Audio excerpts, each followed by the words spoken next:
On this week's episode of What's Up Weekly, we're handing things over to our friends Sara Molina and James Fortozo for the National Association for Hispanic Journalists. They're going to be hosting our first ever Hispanic Heritage Month collaboration episode. Guys, take it away. What's Up Weekly starts now.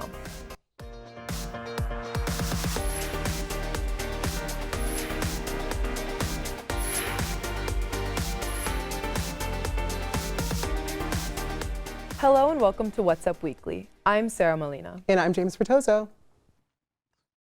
The city of Bloomington held its annual Fiesta del Otoño this past Saturday, kicking off Latino Heritage Month with a big celebration. The fiesta celebrated Bloomington's Latino population while also teaching others of our rich history and culture. It welcomed people from all backgrounds and ages. Let's take a look. From cultural dances to delicious food to cute dogs, the fiesta had it all. But the main purpose of the event was to highlight the vibrant heritage of all 21 Latin American nations. IU senior Thalia Ramos was one of many Latinos who attended the event with pride. What's the best place to learn and educate yourself about diversity than exposing yourself to the cultures? So I think this is just one way in which Bloomington is trying to educate its residents and kind of showcase the pride that they have of that we are diverse. Ramos attended not only to celebrate her Mexican heritage, but also to perform. She is president of Ballet Folclórico de IU, a dance team that specializes in traditional Mexican folklore. I hope people leave our performance feeling really joyful and happy and curious to learn more. There's always more to learn.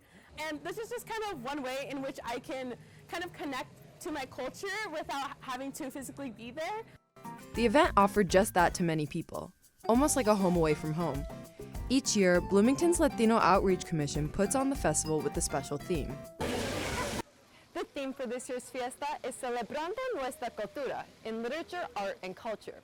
With educational and informative booths, the fiesta offers cultural activities from a variety of Spanish-speaking countries. But most people's favorite part, the food. Popular Latino food trucks filled the park, while their delicious cultural dishes filled people's stomachs. And as Ramos put it, it's something that everyone can enjoy, and it's made out of love. In my opinion, love is one of the most important parts of Latino culture. For IUSTV and NAHJ, I'm Sara Molina. To stay up to date with cultural activities, search Latino outreach events on bloomington.in.gov. The Latino Cultural Center provides a home away from home for many Latino students at IU. Those who get familiar with it call it La Casa. La Casa has an annual celebration of Dia de los Muertos, where they create an altar and have a variety of traditional Mexican treats. They partner up with other cultural centers around 7th Street to create a more realistic experience. This year, La Casa will be celebrating 50 years of helping Latina students find their footing at IU. The celebrations will take place from October 13th to the 15th. Greek life has been a prominent part of many people's college experience for decades. But what a lot of people don't know is that the universities have multicultural Greek organizations. Sigma Lambda Upsilon is one of the 13 of these groups at IU. IU Junior Yaneli, president of the Latina-based sorority, she said joining the group had helped her find her community.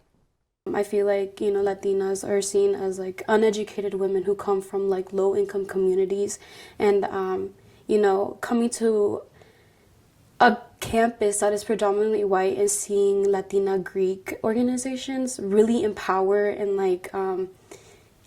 achieve higher education really inspired me to do the same thing. To find out more about the senoritas and their mission, visit beinvolved.indiana.edu. Still to come on What's Up Weekly, Kelly and Lucy tell us about a little bit about NAHJ. We'll see you after the break.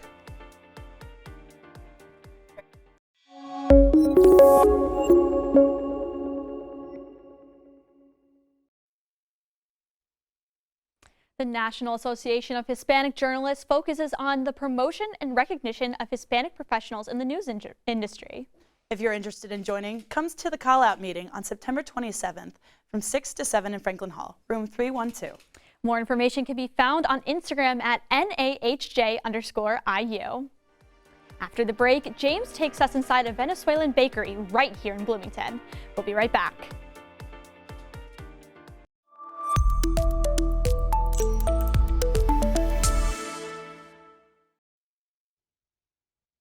Up next is a story about Maru's Products, a new Venezuelan bakery opening on 7th Street after selling their baked goods at local farmers markets. Take a look.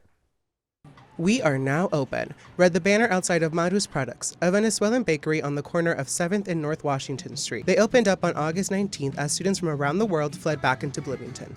Behind the creation of the bakery was Maru Beni Suarez and her family.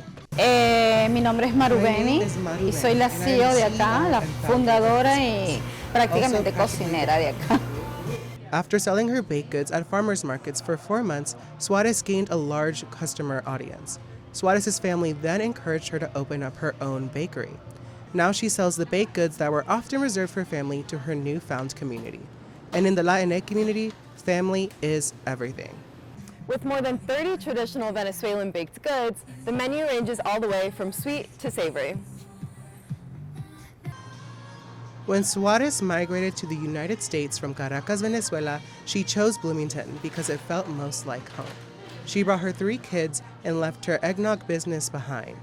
Mi proyecto comenzó en Venezuela con una bebida artesanal venezolana que se llama My ponche project crema, started que es in la que Venezuela tenemos with an acá, artisanal eggnog, Venezuelan drink called eggnog, hace casi 15 almost años. 15 years ago. Allá tenía mi Over there, I empresa, had my la business, cerré, me but we closed vine, it and I came here. I emigré con mis migrated with 3 my 3 hijos, kids aquí here and I continúo continue haciendo making ponche eggnog. crema. Suarez describes her welcome to Bloomington as excellent, and she hopes to welcome everyone in her bakery with the same love. Sí, de hecho estamos abiertos a diferentes culturas, creencias y diferentes religiones. Yes. O sea, In fact, we are no, open to no different queremos cultures, encasillarnos beliefs, and porque de religions. hecho We don't want to las cage personas ourselves que me in, han apoyado because a the mí people who supported me the son most are the most personas special muy people. especiales. For IUSTV and NAHJ, I am James Fortozo. Maru's Products is open from 8 a.m. to 9 p.m. Stop by and try Bloomington's newest flavor. And that's what's up this week. Tune in next week for more local and entertainment news. Be sure to follow us on social media. Follow us on Instagram and Twitter at IUSTV News, and on Instagram at NAHJ_IU. For What's Up Weekly, I'm James Fortozo. And I'm Sara Molina. Thanks for watching, and we'll see you next week.